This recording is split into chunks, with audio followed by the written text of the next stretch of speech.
Big month for Record of Ragnarok. We got Chapter 5 of Apocalypse of the Gods and of course Chapter 95 of Record of Ragnarok. We should be getting a new round started in Apocalypse of the Gods after the crazy conclusion to Kukulin versus Ra. A lot of fans were underwhelmed with Ra's performance, but on the flip side, a lot of people are excited to see where Ku goes moving forward. And of course, for the main series, we seem to be firmly in the concluding moments of Susanoo versus Okita Tsuji. Both are seriously wounded, Susanoo having a huge chunk of his torso taken out, and Okita having his arm and leg bones snapped by Susanoo's new invisible sword. The hype is real this month. Starting things off with Apocalypse of the Gods, we have a pretty clear picture as what's to come next because we already have the full bracket revealed to us.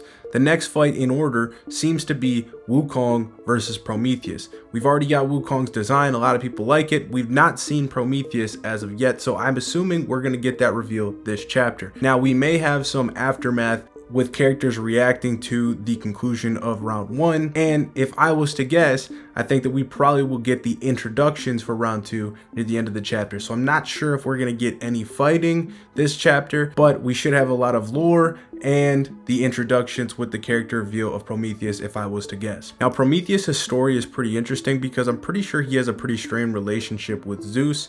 He was the one in a lot of myths to give humanity fire, something that Zeus did not want to take place. Now, with this happening, I think he was punished by Zeus pretty severely. Now, don't quote me on all the information. Hopefully we get that expounded upon in the Record of Ragnarok verse, but it could create some interesting dialogue for Zeus, Hermes, and Ares who are watching this tournament. I'm also interested to see how strong they make this guy and if he's going to just come in to be a jobber, because I think a lot of us in the fan base understand that Wukong is probably going to be winning this fight. He was shown on the initial promotional materials. He's obviously a huge name in terms of branding right now, and setting up a huge matchup between him and Kukulin in the second round would be a super unpredictable matchup that a lot of people would be hyped to see. So I hope that Prometheus isn't just going to get destroyed immediately. Hope he puts up a good fight so we get a cool showcase of his abilities and Wukong's abilities, but I do inevitably see him get beat. As far as Record of Ragnarok goes, we have no official preview this month, which is a pretty rare thing. With that said, maybe the author is just keeping things extremely close to the vest as far as how these final moments unfold. I do think that after all the care that's been taken in this fight, we are in for an epic conclusion. Not sure what that's going to be. I think there's two likely outcomes though that we can bet on. Unfortunately for Susanoo, I don't believe that it's very likely or plausible that he wins this fight for a lot of logistical reasons. One of which, of course, being the fact that they are already up 5-4 in terms of the gods. The god side is already leading the tournament of Record of Ragnarok. So Susanoo having a victory here would make the score 6-4. Now, Record of Ragnarok is only scheduled to go until one side reaches 7. Therefore, it does not have to reach every single round. With him taking up that 6th spot, if we're under the assumption that humanity wins in the end, that means that no god following Susanoo can win a fight, making things extremely predictable going forward. Even if the god side does win, it likely would not be till the final round, which would make the next 2 or 3 rounds again very predictable with humanity winning those rounds. I do not think that that is the direction we're going to go, but that doesn't mean I automatically think Susanoo is going to lose.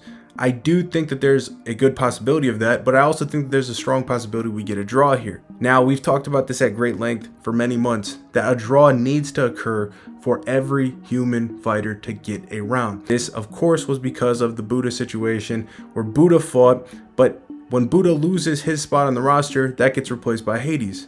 The problem is Buddha fought one of the gods on the roster in Zero Fuko. Now, Zero Fuko's name isn't officially there, but Zero takes the position of Bishamon because Bishamon was part of Zero Fuko. So therefore, 2 gods were eliminated in 1 round, making an imbalance. So if we are to get every single human fighter to get a round, a draw must occur, so another god must be recruited. This round, probably more than any of the other rounds before it, fits the bill for what a draw would look like in my view. My reasoning is because Onigo, Okita's demon, and his Valkyrie seem to have abilities that drastically hurt Okita. Onigo even mentioned the fact that if Okita keeps fighting like this, he's accepting his fate in an inevitable death. Skalmood's ability literally draws forth all the potential from his past and all the potential from a future into one moment. So I don't think that there's a lot for Okita to do following this. Obviously, plot could always save him. There could be some device that allows him to heal and recover and be a factor later on.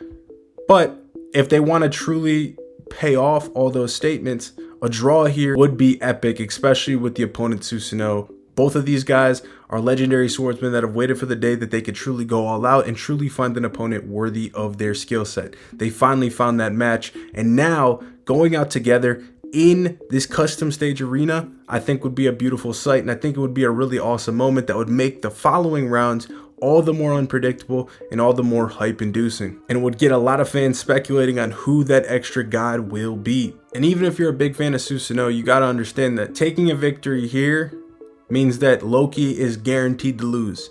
Anubis is guaranteed to lose. The only one that would potentially have a chance would be potentially the 14th fighter that's a wild card, or Odin, if he was to be the final boss and they went the dark road of the god side winning. So when you look at it from that perspective, I think Susanoo dying here is a sacrifice that is necessary, whether that be a draw or a loss. Regardless of what happens, we'll be covering, we'll be here, we'll be watching. So if you want to stay up to date on all the Record of Ragnarok news, make sure you're subscribed to this channel, drop a like so the algorithm reaches back out to you, as we're about a week out from the leaks and chapters, release dates. All these answers will be given to us very soon. Hope you guys enjoyed the video, and I'll see you guys in the next one. Peace.